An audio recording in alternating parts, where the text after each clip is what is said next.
In this video, I'm going to show you on how you can use time tracking and reporting in ClickUp. So, without further ado, let's begin.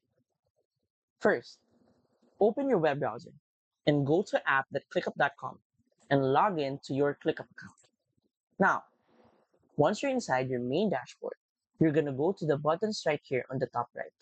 One of those should be to track time right here. Once you open this, you should see this pop-up menu. So first, you're gonna enter a time, or you can start the timer by clicking right here.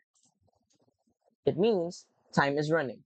Now, you're gonna select the task that you will time. Let's say, let's do this. By default, it would start or it would be set right now.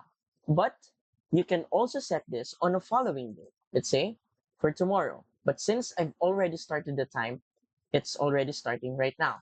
But if I stop this, for example, I'm gonna set it tomorrow and 8 p.m., let's say, up to 8:30. Automatically, the duration would be for 30 minutes. Once you save this, then it would be planned that should be started tomorrow. So let's select the task again for tomorrow. Time will be 30 minutes, for example, and it will be saved.